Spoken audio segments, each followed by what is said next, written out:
Judge John Roberts fined Jasmine Crockett $2,500 for wearing a cross in a federal courtroom.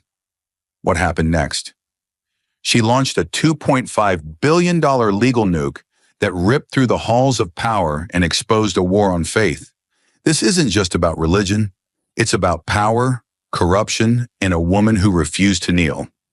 Roberts lost everything: his power, his reputation, and any chance of escaping the consequences. So now ask yourself, if they came for your belief, would you fight back or stay silent? Stay with us. This is a story worth every second of your time. The morning sun cast long shadows across the marble steps of the federal courthouse in D.C., but inside something darker was unfolding. It was supposed to be a straightforward hearing, a public discussion on the legality of prayer in schools and civic spaces. A packed gallery watched, half with boredom, half with tension, as political and legal figures took their seats. Then the room shifted. Congresswoman Jasmine Crockett entered, not with noise or fanfare, but with a quiet authority that turned heads. She walked confidently, her presence demanding attention without ever asking for it. Clad in a simple but elegant navy suit, her only visible accessory was a modest silver cross on a chain around her neck. It wasn't flashy, it wasn't political, it was personal. And yet within moments, that tiny cross would become the spark to ignite a legal wildfire. Judge John Roberts, presiding from the bench with the detached chill of someone too long above consequences, noticed the cross immediately. His eyes narrowed, not at a legal infraction, but at what he saw as defiance and symbolism. As Jasmine prepared to take her seat, he interrupted, gavel slamming down with a force that silenced even the murmurs in the back rows. "This court is a neutral ground," he said coldly. "Religious displays, especially those worn to provoke, will not be tolerated." Then, without due process, without a warning, he declared, "You are fined $2,500 for violation of courtroom neutrality and for undermining the decorum of this legal institution." The silence that followed wasn't from respect, it was disbelief.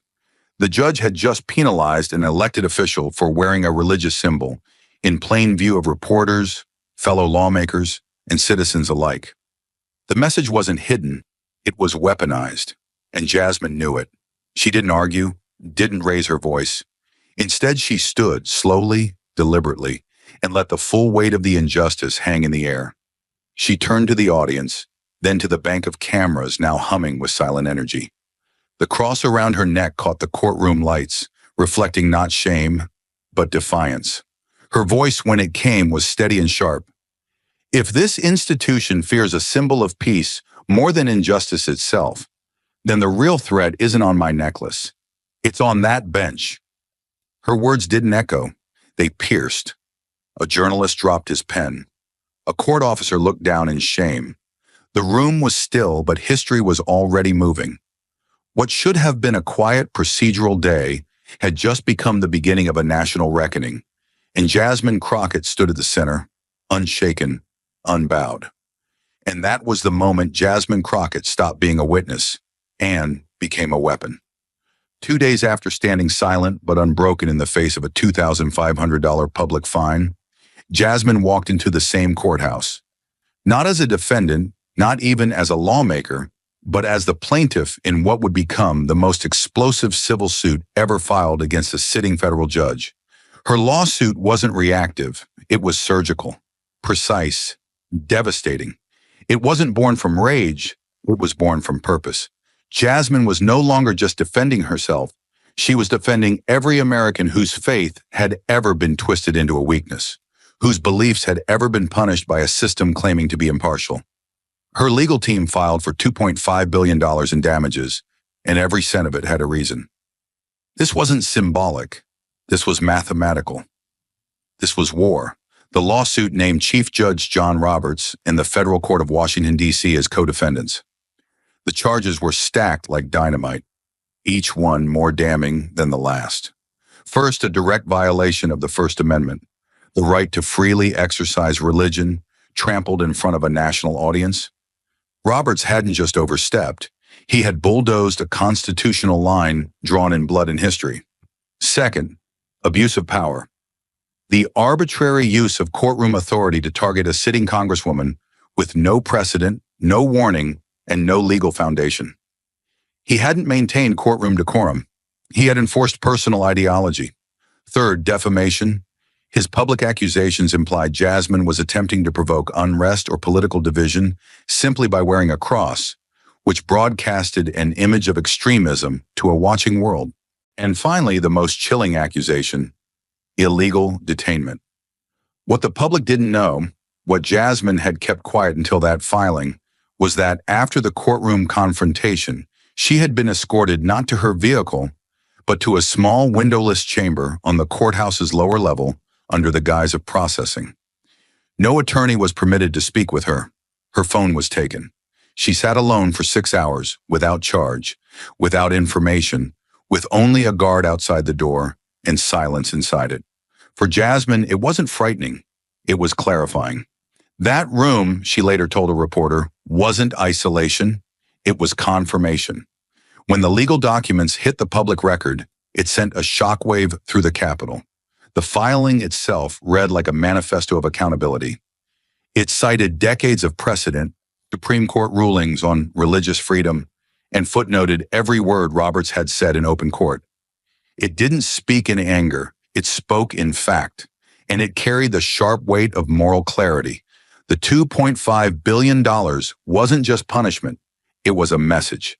A system that allowed such abuse must not only apologize, it must be forced to pay a price it would never forget. Jasmine didn't ask for understanding. She demanded reckoning, but she knew that in a world ruled by narratives and headlines, truth alone was not enough. So she assembled a war cabinet. Patricia Wren was the first to answer the call. A civil rights attorney with a reputation forged in the fires of some of the most brutal judicial showdowns of the last 20 years, Wren wasn't known for courtroom theatrics. She was known for her precision. Her method was always the same: isolate the facts, carve out the rot, leave nothing standing. When asked by a reporter why she joined the case, she didn't mince words. "I'm tired of symbols being criminalized by cowards in robes." She had argued and won cases before the Supreme Court. She had dismantled police departments, shut down private prisons, and exposed backdoor deals between judges and lobbyists. And now she was aiming every ounce of that fury and finesse at John Roberts. At her side, Jasmine placed Leo Ramos, a digital strategist who believed that if a message didn't travel faster than a lie, it wasn't worth sending. Ramos had been the unseen force behind some of the most viral political narratives of the past decade. He didn't just build media campaigns, he built movements. Ramos believed every court case had two battlegrounds, the one with a gavel and the one with a hashtag, and he intended to win both. His first move was brutal in its elegance. He clipped together Jasmine's courtroom confrontation, slowed the footage for impact, overlaid the audio of Roberts' fine, and posted it with a single line of text. "A judge fined her for her faith. She fined him for forgetting the Constitution." It went live at 9:14 a.m. It had 1.7 million views by noon. But this was just the beginning. Ramos launched Operation Spotlight, a digital siege meant to expose every layer of the case to the public eye. Every document filed, every witness listed, every procedural move by Roberts' legal team was compiled, summarized, and released in plain English to the public. Legalese was translated into righteous fire. People across the country who'd never read a court filing in their lives were now quoting sections of Jasmine's complaint over dinner. Retired veterans, ministers, teachers, and even ex-judges began posting videos in solidarity. "I never thought I'd see the day when a cross would be treated like a weapon in an American court," one said, voice trembling. "But if it had to happen, I'm glad it happened to someone who fought back." And Jasmine didn't disappear behind her legal team either. She stood front and center, giving calm, precise statements to the press. Her tone was never vengeful, only resolute. "This isn't about me," she told Newsmax in a primetime interview. "It's about precedent. If they can do this to a congresswoman in broad daylight, what will they do to a student, a teacher, a factory worker who wears a cross, a hijab, a yarmulke? When injustice hides in robes, we don't need silence. We need floodlights." The lawsuit was no longer a document. It had become a declaration, not of war, but of limits. It asked a question every American had felt but never voiced. What happens when the very people tasked with protecting freedom are the ones quietly suffocating it? Jasmine's case wasn't just legal, it was emotional, it was generational, it was visceral, and with Wren and Ramos at her side, she had the blade, the shield, and the megaphone. John Roberts had tried to silence Jasmine with a fine. Now the entire world was listening. But as Jasmine's lawsuit lit up headlines in courtrooms, fate handed her something more powerful than outrage: proof. It arrived not with a knock, not with a subpoena, but through an encrypted email sent just after midnight. The sender had no name, only a code: P7-_DC. Inside the message was a single sentence: "You don't know the half of it, but you will." Attached was a folder labeled Judicial Comms_internal. Jasmine's team opened it with caution, and what they found inside made every hair on Patricia Wren's neck rise. 37 emails time-stamped over the course of 7 months, all originating from the internal server of the D.C. Federal Court. These weren't just internal memos. They were strategic communications between Chief Judge John Roberts and a group of senior clerks and presiding judges, laying out a covert initiative that had never seen the light of day. The language was sterile but unmistakable. Terms like symbolic disruption index, faith-based agitation watch list, and dress protocol deviation procedure were sprinkled across the documents like clinical camouflage.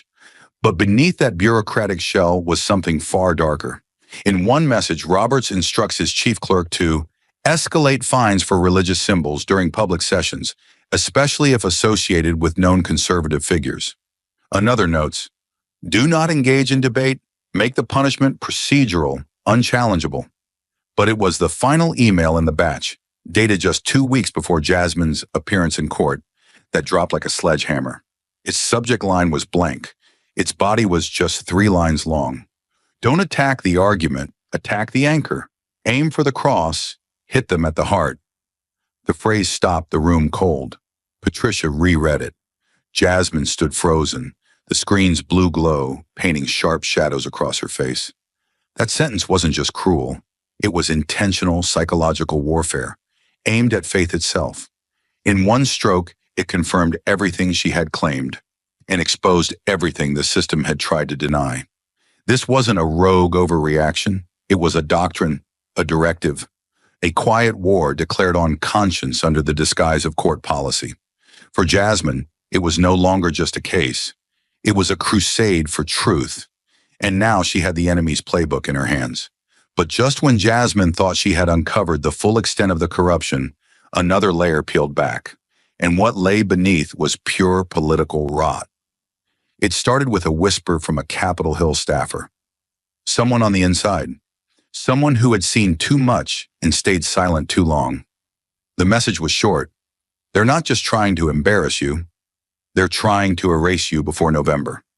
That sentence alone would have been enough to raise alarms. But what followed left no room for doubt. Early the next morning, Leo Ramos received a second encrypted package in his private network, a data file labeled simply CONF Crest Chain. When he opened it, what spilled onto his screen wasn't rumor or speculation. It was a trail of emails, clear, damning, and beyond explosive. They were private communications between Chief Judge John Roberts and Senator Lionel Crest, a well-known political heavyweight and one of the president's most vocal adversaries. Crest was infamous for his backroom maneuvers, but what these emails revealed wasn't just unethical, it was a betrayal of the entire justice system. The first message came from Crest, dated 2 months before Jasmine's hearing. It read, "She's gaining traction in faith blocks. Too clean, too fast. Find a way to dirty her up, quietly." At first, the language seemed like political banter, but the deeper Leo read, the more precise, more calculated it became. Roberts responded with a tone that was far too familiar for a sitting judge and a senator meant to operate in separate branches of power. He wrote, "I'll apply pressure." Not directly. We'll find the right moment. Then came the message that made everyone in Jasmine's war room go silent. It was one line, sent by Crest 12 days before Jasmine walked into that courtroom wearing her cross. "Take her down now. Kill the image. If she stands strong by election season, we all lose. That single sentence wasn't just political, it was surgical. It revealed motive, timeline, and intent.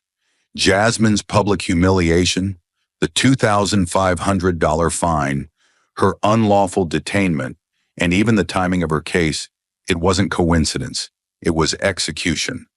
And then, as if to rip away the final layer of civility, another message surfaced in the chain.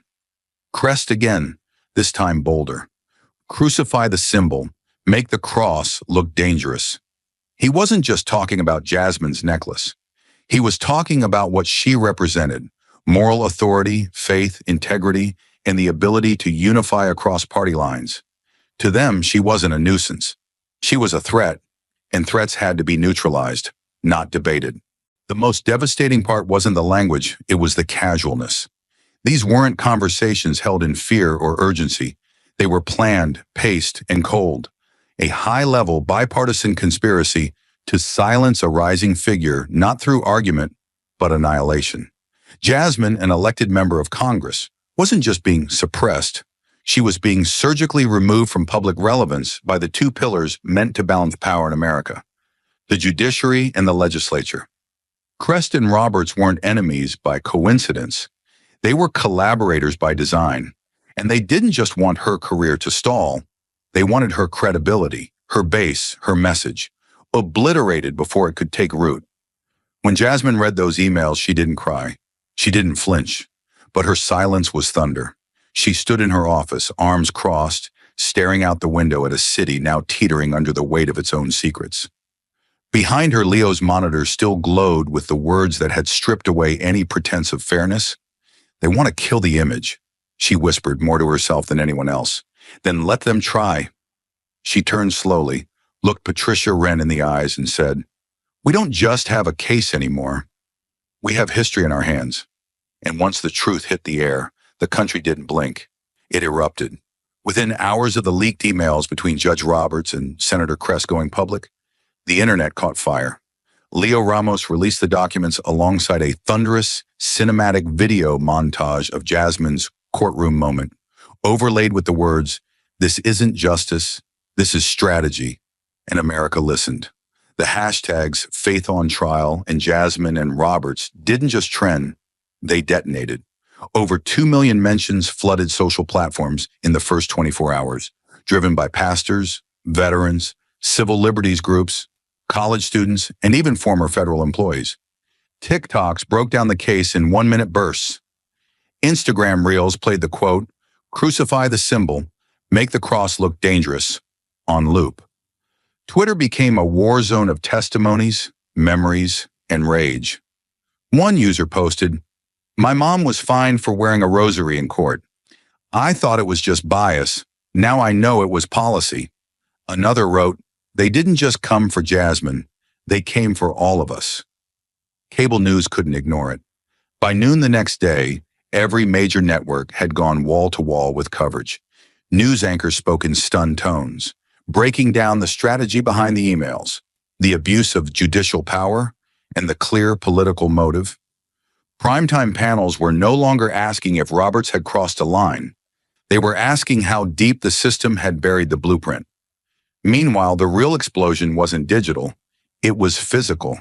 From Chicago to Birmingham, Phoenix to Atlanta, 12 states saw their streets fill with protesters. In some cities, crowds carried signs with nothing but a silver cross and the words, "I won't hide." Churches opened their doors not for prayer, but for planning. Town squares became forums. One retired Marine in Texas held up his dog tags and said into a megaphone, "They fined her for her faith? Then come find me too." This wasn't just viral, it was visceral.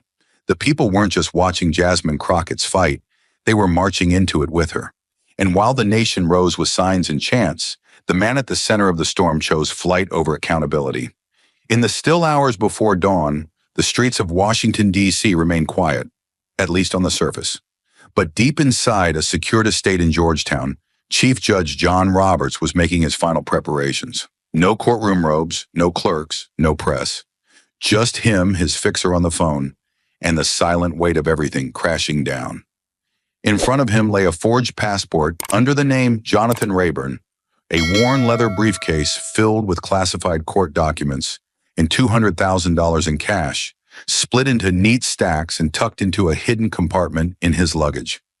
His hands trembled, not from fear of being caught, but from the realization that for the first time in his career, he was no longer in control.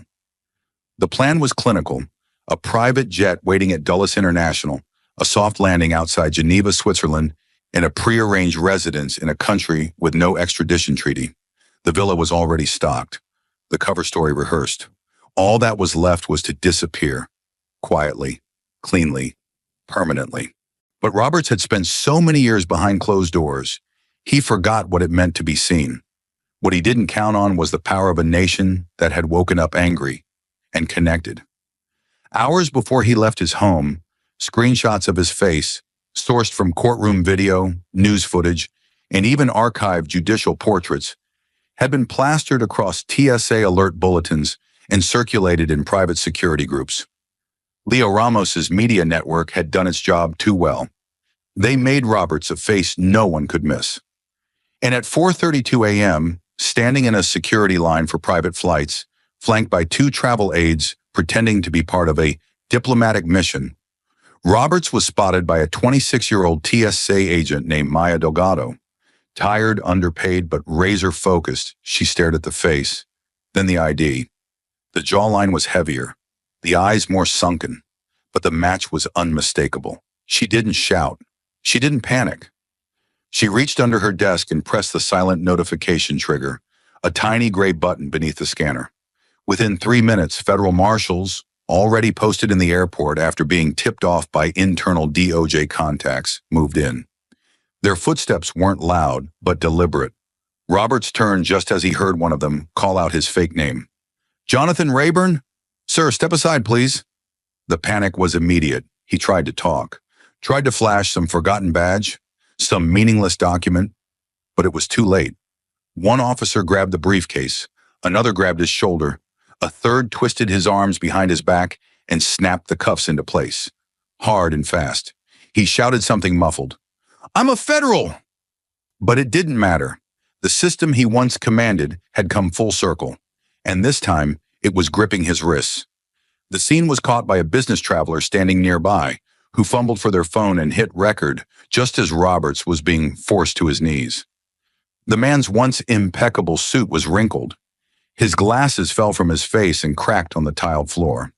His passport tumbled beside him, face down, revealing the fake alias in sharp black ink.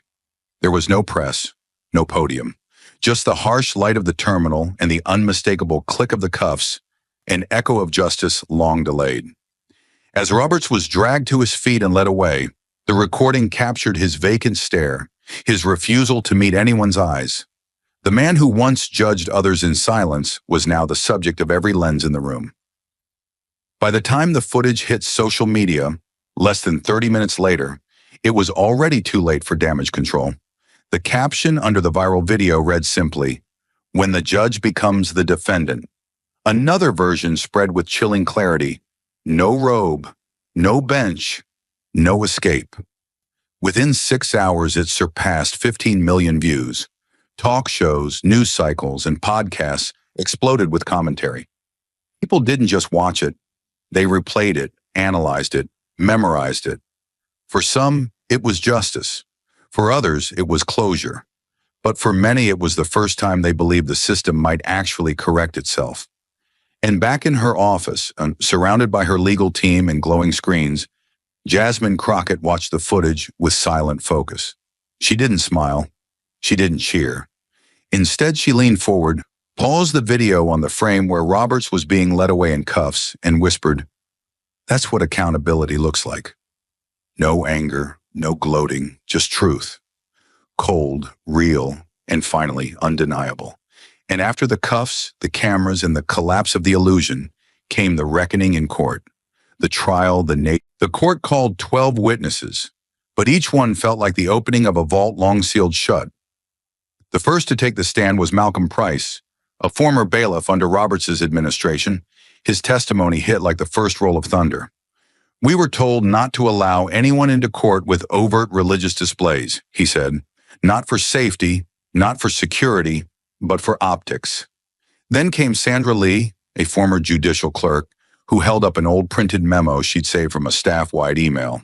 The highlighted instruction: "Symbols of belief compromise neutrality. Remove them quietly." With each new witness, the courtroom's atmosphere grew heavier, not louder. The silence of undeniable truth settling in the bones of every spectator. Testimonies detailed how Roberts pushed fines, dress codes, even seating arrangements that subtly but consistently punished those who wore faith openly, particularly Christian and conservative individuals. But it was Andrea Holt, the longtime court clerk with graying hair and a voice like dry paper, who turned the entire trial on its axis. She stepped up to the stand holding something no one expected: a worn, leather-bound notebook. Its edges were frayed, its pages creased and soft from years of use. She placed it gently on the witness stand, opened it slowly, and looked the judge in the eye. "These are my notes," she said. 5 years' worth."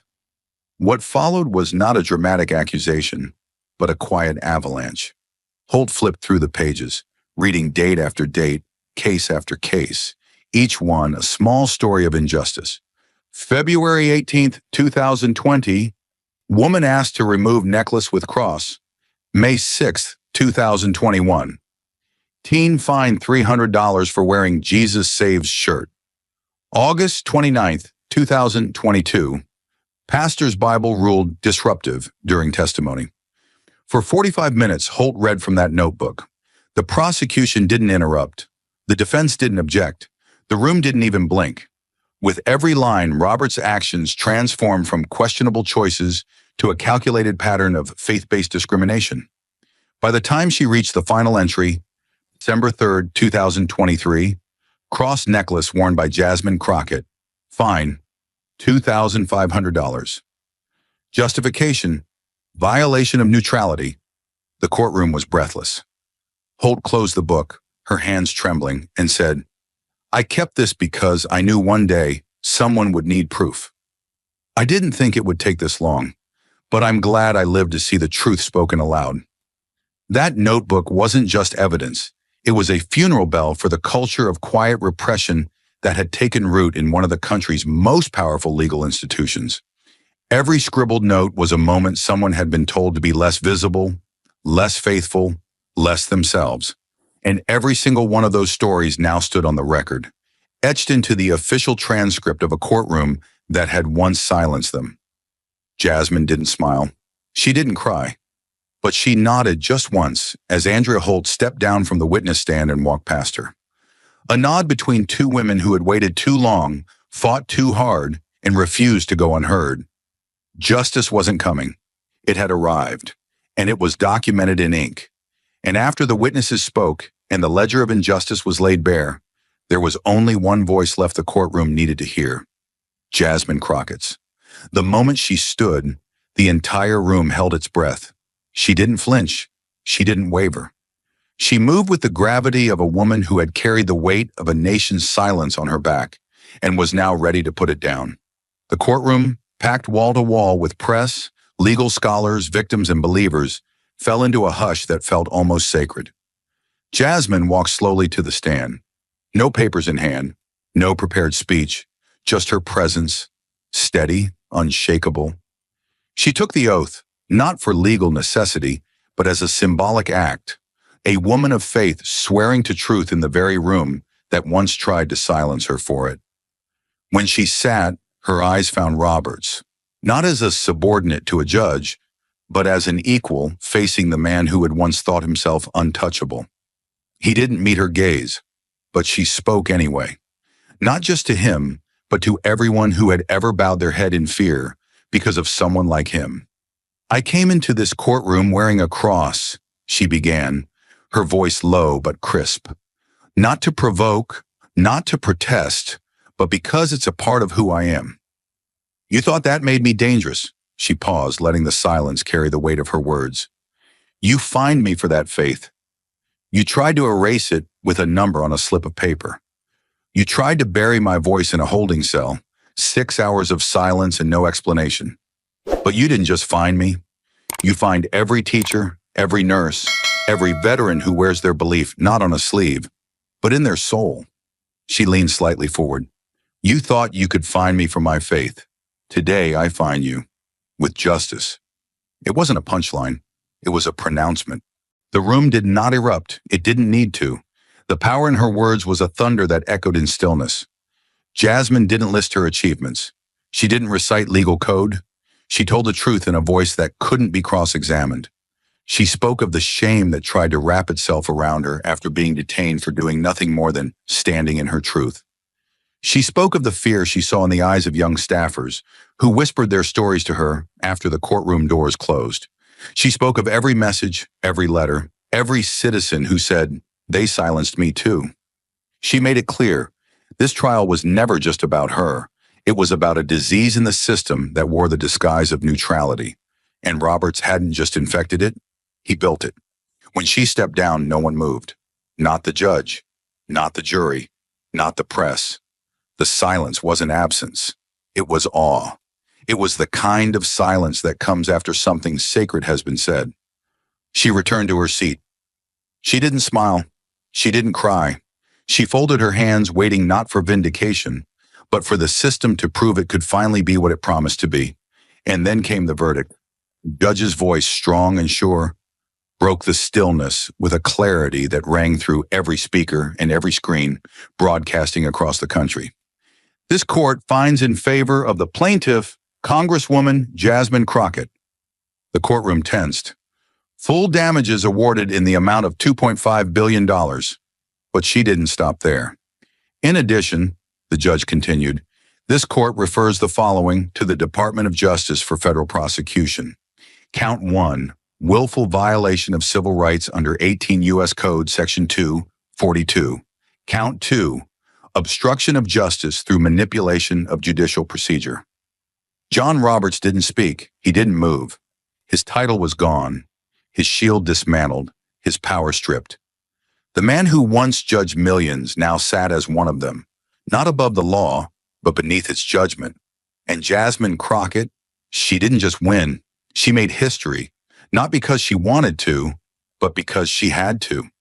And as the verdict settled into the air like the final note of a requiem, the country didn't just react, it moved. What Jasmine Crockett had done in that courtroom could not be confined to a headline or even a historical ruling. It demanded reform, real, structural, irreversible change, and the nation, still raw from the exposure of what had festered in silence for years, was no longer willing to wait for the system to correct itself. The pressure came from every corner: civil rights leaders, religious organizations, bipartisan coalitions, and everyday citizens who finally had language for a pain they had once been told to swallow.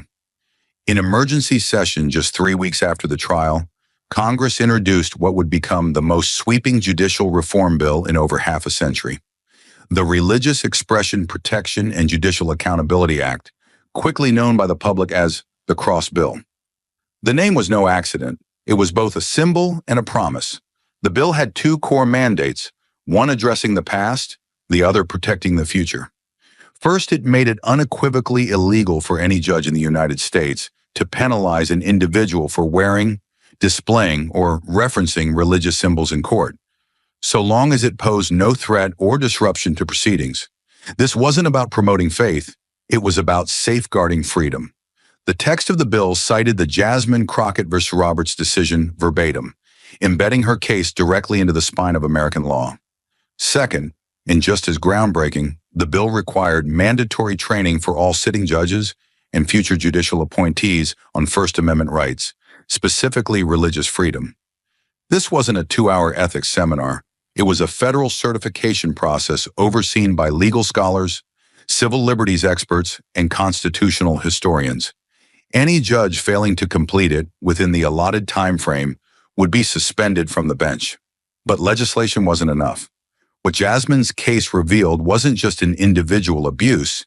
It was a culture of unchecked authority, nurtured behind closed courtroom doors, hidden beneath robes and legal jargon. So the second half of the reform went further than anyone had anticipated. For the first time in U.S. history, Congress passed a law to establish the Citizens Judicial Oversight Commission, a federal body composed not of judges or political appointees, but ordinary Americans, teachers, veterans, small business owners, clergy, nurses, technologists. The commission would have subpoena power, independent auditing authority, and the right to conduct annual reviews of courtroom practices nationwide. Its mandate was simple: watch the watchers. The idea had been controversial at first.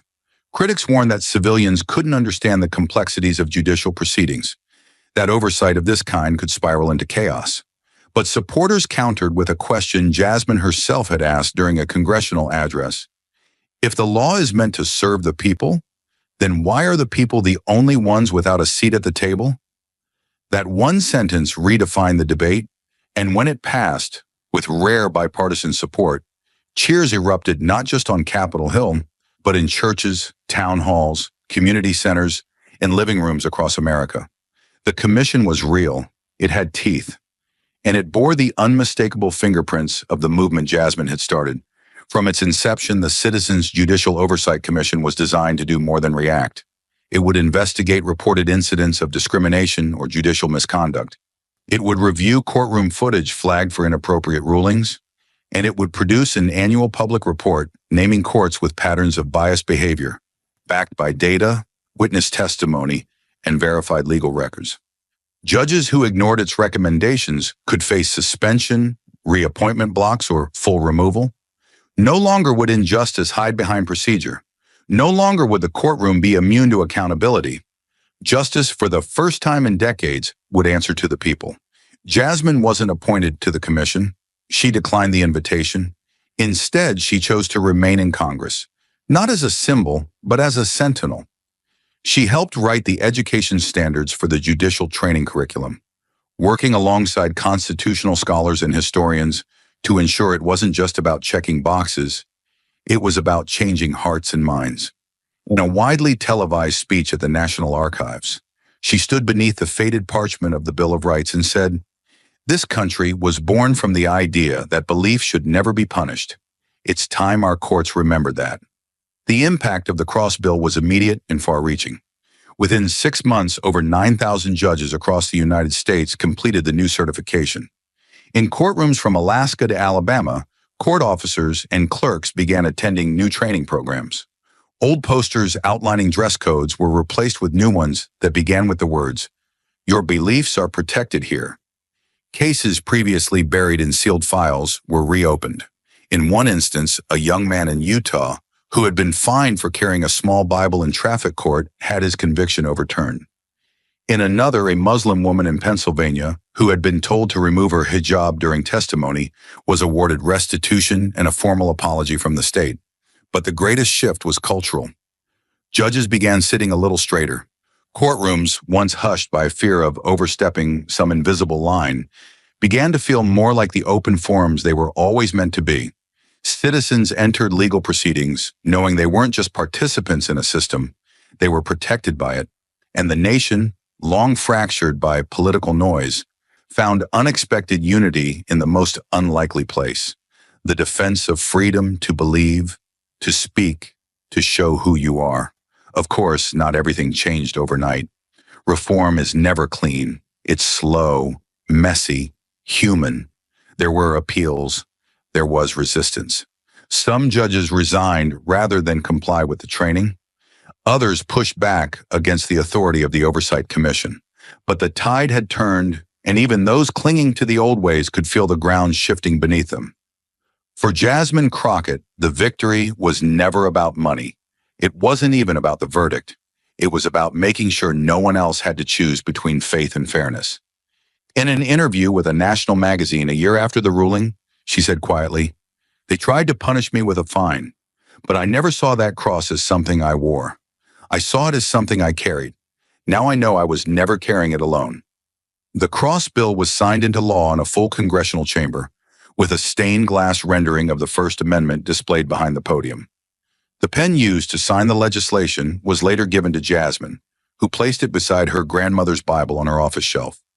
Outside, crowds gathered not to protest, but to celebrate. Choirs sang in front of the Supreme Court. Veterans raised flags. Students read the text of the bill aloud. And etched into the marble steps of the courthouse, where Jasmine had first been fined, a new inscription was laid down, commissioned by the Citizens Commission and funded entirely by grassroots donations. It read, "Let no symbol of faith be mistaken for a threat again. This house belongs to all." And beneath it, in smaller lettering, "In memory of silence, in honor of those who spoke." The courtroom that once tried to diminish her had become a monument to her defiance. And Jasmine Crockett had proven that justice, no matter how long it hides, can be pulled back into the light and made to answer. And as the ink dried on the cross bill and the courthouse steps were engraved with the weight of a nation's promise, something remarkable happened. The country didn't just remember Jasmine Crockett's stand. It began to build around it. What started as a courtroom battle transformed into a civic awakening, and that momentum needed a landmark, a place that would not just symbolize the triumph of faith and justice, but cemented in the geography of power itself. The idea began humbly, proposed by a high school civics teacher in a letter to Congress. "We name buildings after generals and presidents, but shouldn't there be a place named for someone who defended freedom in real time?" Within weeks, the proposal was echoed by citizens across the nation. Petitions flooded D.C., online campaigns surged, and community leaders, from pastors to public defenders, joined the call. It didn't take long before the Capitol responded. In a unanimous vote from the D.C. Council, the city approved the motion to rename its historic civic centerpiece. And so, with flags raised and 1,000 voices rising in chorus, Freedom Park in the heart of Washington, D.C. became the Jasmine Crockett Liberty Square. The transformation was more than ceremonial. The newly named plaza underwent a full redesign. At its center now stands a towering monument, a polished marble arch carved with fragments of the First Amendment and crowned by a single sculpted cross, flame, crescent, and Star of David intertwined. Beneath it, engraved in bronze, are Jasmine's words from the trial. "You find me for my faith. Today I find you, with justice." The day of the dedication drew a crowd of more than 50,000. Veterans held flags. Survivors of religious discrimination stood with hands clasped. Children waved handmade signs. And standing at the foot of the monument, beneath a sky as clear as the words that reshaped a nation, Jasmine Crockett addressed the crowd. She didn't speak as a politician or a plaintiff, but as someone who had stared into the machinery of silence and made it speak. "We are not here today because the system was always fair," she said, her voice carried through a dozen speakers. "We're here because we refuse to let it stay broken." The crowd roared, but Jasmine's expression remained steady. This wasn't a moment of personal glory. It was a victory shared by everyone who had once been told to remove their symbol, bite their tongue, or step aside. That same week, Jasmine received an official letter from the White House. It was short, direct, and signed by the president. It read, "In light of your defense of religious liberty, your leadership in reform, and your courage under fire, we invite you to serve as the first ever national advisor on religious freedom and judicial equity." It was a position that didn't previously exist, but was now a permanent cabinet-adjacent post, designed to monitor policy decisions, advise on court-related legislation, and act as a liaison between citizens and the Department of Justice on matters of religious expression. Jasmine's response was measured. She requested time to pray, to reflect. But deep down, she already knew her answer. Because for Jasmine, justice was never a finish line. It was a responsibility. She accepted the appointment in a press conference, not with flair, but with resolve. "This isn't about protecting one religion," she told the nation. "It's about protecting the right to believe at all, and to do so without fear." Her office was placed 2 doors down from the Attorney General. Her first act was to convene a national summit on faith-based civil liberties, inviting leaders from all backgrounds, including those of no faith. The goal wasn't to elevate one belief, it was to make room for all beliefs anchored in dignity, equal under law. Her daily responsibilities now range from overseeing education policy on religious rights, to flagging court practices that bordered on discrimination, to chairing the very commission she had helped build from the ashes of injustice. But she never grew distant. She never cloaked herself in title. She still answered personal letters from students who wrote, "You made me feel like I can wear my cross again." She still walked through Liberty Square on her way home from hearings, pausing at the monument, running her fingers across the words carved into stone. That plaza became more than a memorial. It became a destination. Schools brought field trips. Faith groups came for sunrise prayers. Veterans returned to recount what they fought for. And each year on the anniversary of the verdict, bells rang from churches, mosques, and synagogues across the city at exactly 10:03 a.m. The moment the gavel had fallen and the law finally bowed to truth. But Jasmine never let the reverence cloud the mission. In her view, the monument wasn't the end, it was the beginning. In meetings, she reminded officials that faith was not decoration, it was identity. In hearings, she told lawmakers, neutrality must never mean erasure. And in quiet moments, walking past the place where she had once been, fined $2,500 for the necklace she wore now every day, she whispered only to herself, "They tried to make me choose between my God and my country. They didn't know I served both." Her story became part of school textbooks, civil rights seminars, even legal training modules. Judges recited her case in confirmation hearings. Civil liberties groups adopted her strategies, and her name, once just a line on a court docket, was now woven into the conscience of a country that had almost forgotten how fragile justice can be when left unguarded. And so the square remained, beating in the center of the Capitol like a living promise, a place built not from power, but from pressure, from scars that became statements, from silence that became law. It reminded every passerby of a simple truth. Symbols only matter when someone dares to carry them into fire. And Jasmine Crockett had done just that, not just for herself, but for everyone who believed in something and needed the law to believe in them back. But Liberty Square was just the epicenter. The real aftershock, the true force of change, was felt across all 50 states. What Jasmine Crockett ignited in one courtroom did not stay confined to Washington, D.C. Her case became the cornerstone of a national reckoning, a legal and cultural awakening that swept across America like a wildfire fueled by 5 decades of silent suppression. It didn't matter if you were in a metropolitan high-rise or a rural town with one blinking streetlight. People saw the footage, read the verdict, heard the voice that refused to tremble. They didn't just agree, they mobilized. Within a month, the trial transcripts were downloaded over 6 million times. Civil liberties organizations saw record donations pour in overnight. Faith leaders across denominations held emergency meetings. Governors, many of whom had stayed silent during the proceedings, began issuing executive orders instructing their judicial branches to review courtroom policy, some for the first time in decades.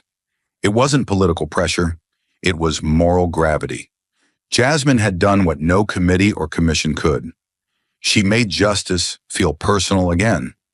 The legal world responded first. In Texas, the state legislature passed the Faith and Fairness Act, codifying protections for all individuals wearing religious symbols in state buildings.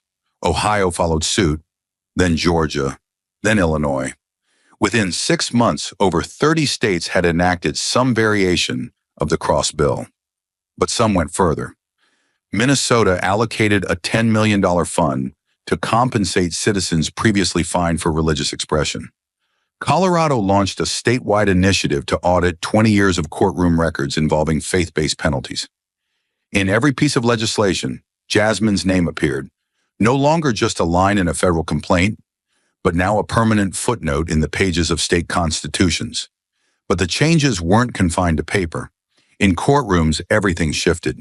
Bailiffs who once gave quiet warnings about necklaces or head coverings now stood trained, respectful, and informed.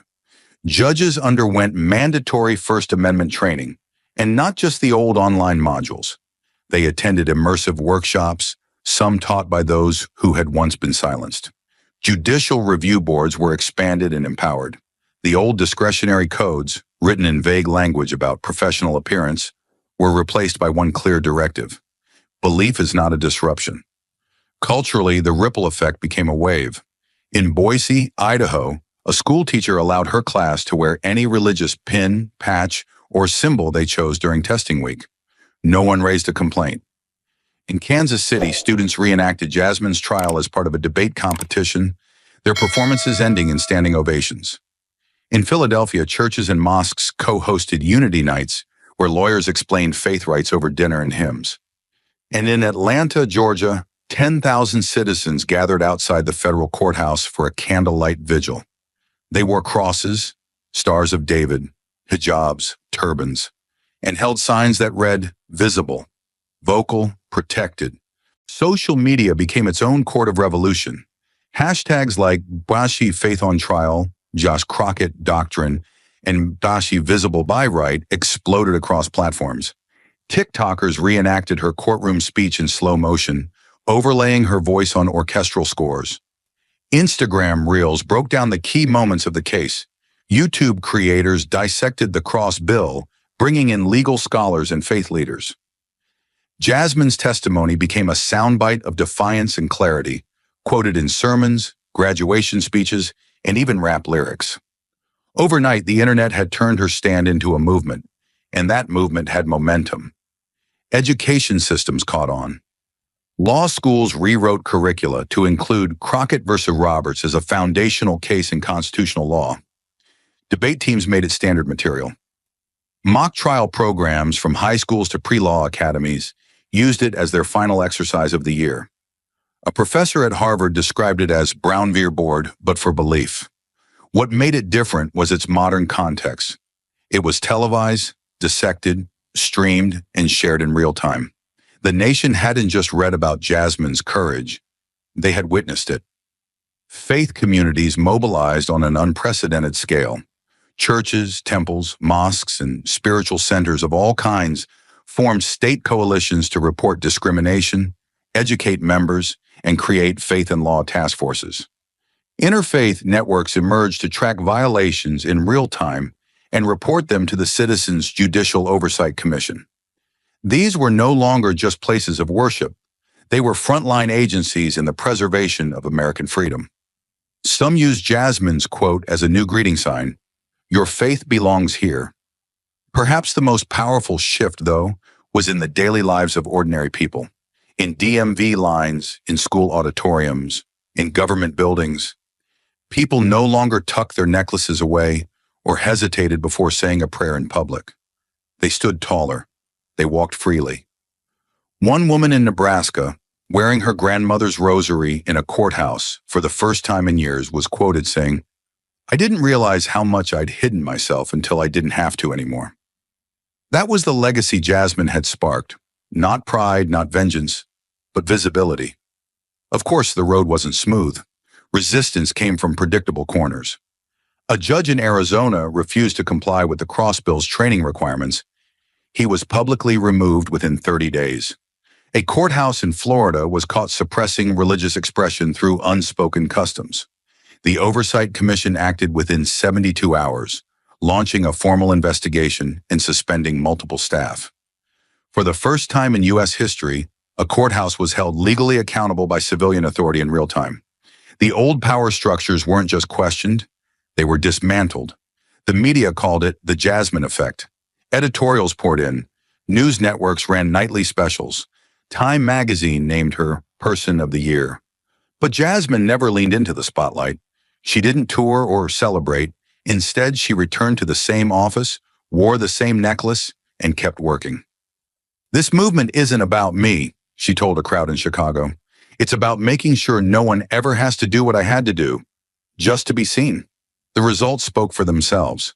Within 18 months, the Citizens Commission logged a 62% drop in faith-based complaints across courtrooms. Instances of religious visibility in public institutions rose by over 400%. Public confidence in judicial fairness hit its highest rating in 2 decades. But more than numbers, it was the stories that echoed loudest.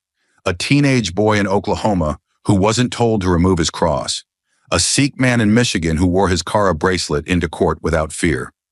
A Muslim girl in Virginia who wore her hijab to give testimony and was thanked by the judge for her courage. They didn't just feel included, they felt protected. And through it all, one name kept rising. Not shouted, not chanted, but spoken in gratitude, in reverence, in change. Jasmine, not as a politician, not as a martyr, but as a reminder that a single act of defiance, rooted in truth, can do what institutions often fail to do: restore belief in what justice is supposed to be. This wasn't just a legal shift, it was a cultural restoration, a promise, long broken, finally kept. Years passed, but Jasmine Crockett's legacy didn't fade. It crystallized. The courtroom where she once stood accused became a landmark visited by law students and tourists alike. Judges who had once dismissed her as a political upstart now cited her case in their rulings. Her words were etched not just into the marble of Liberty Square, but into the policies, mindsets, and memories of a country forever shifted by her defiance. What she had done could not be undone. What she had awakened could not be silenced again. She refused every title that tried to wrap itself around her like a crown. Senate seats were offered, cabinet roles proposed, even rumors of presidential bids circulated. Jasmine declined them all. "I don't need a throne," she once said. "I just need a desk, a window, and a line to the people." Her office never moved from its modest floor in the same federal building where she had once filed her suit. The same window, the same cross on the wall, the same daily prayer. But her influence radiated far beyond that space.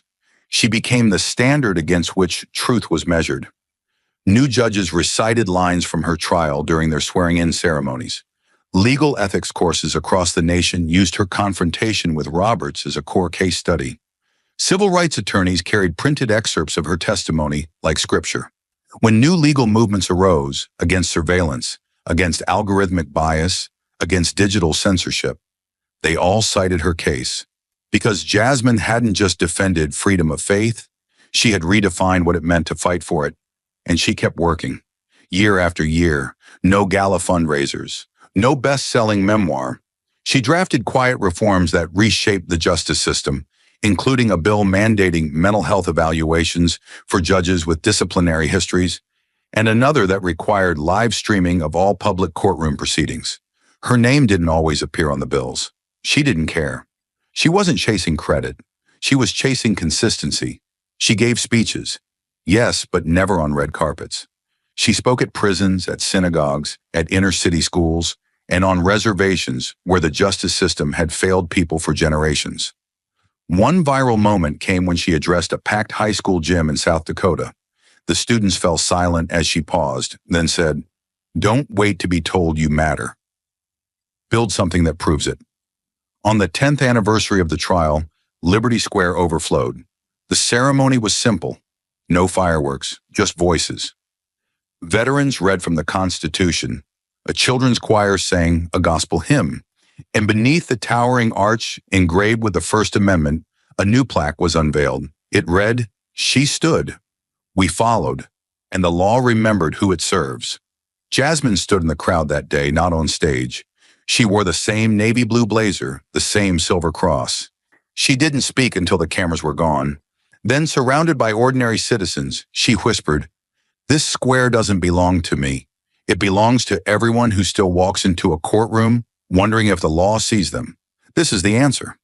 Her legacy lived not in fame, but in function.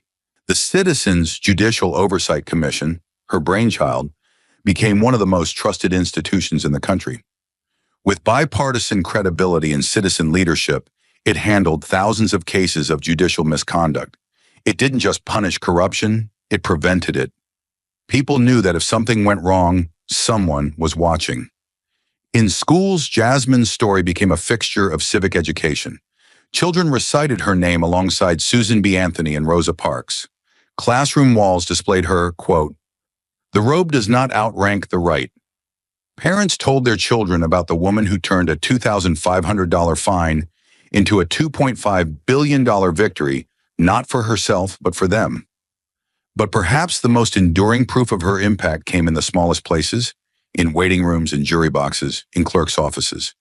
A judge in Louisiana began every session by saying, "Let this court remember who it serves."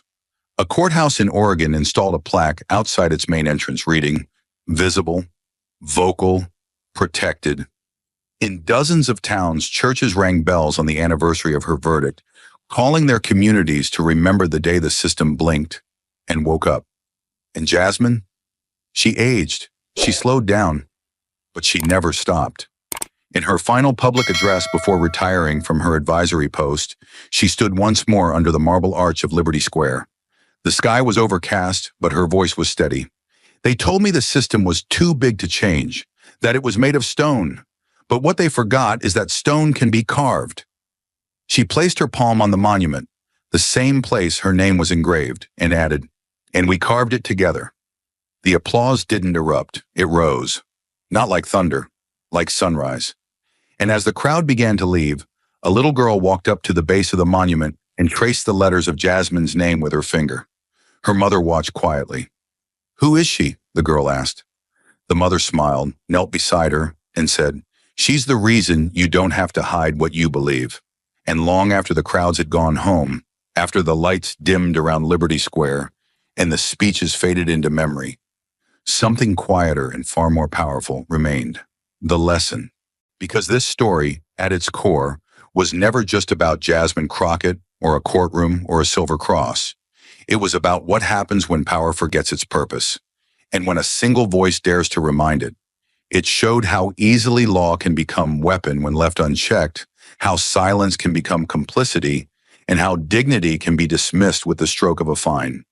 But it also revealed something extraordinary, that courage, when rooted in conviction, can shake institutions more effectively than rage. That justice is not a fortress, it is a mirror. And the moment someone stands before it with truth, it reflects everything we've denied. Jasmine didn't win because she shouted the loudest. She won because she refused to bow. And in doing so, she taught an entire nation how to stand again. The real lesson wasn't in the verdict or the monument. It was in the ordinary moments. A girl walking into a courthouse wearing her grandmother's necklace. A boy no longer asked to hide his prayer book. A judge who now opens every session with a silent reminder of who the court belongs to. It was in the quiet shift from fear to presence, from hiding to being seen. This was a story about one woman, but it became a story about all of us, about what we accept, what we ignore, and what we're finally willing to challenge. Jasmine didn't change the country alone. She reminded the country that it could change, and she left behind not just laws or landmarks, but a blueprint for every person who has ever been told they don't belong.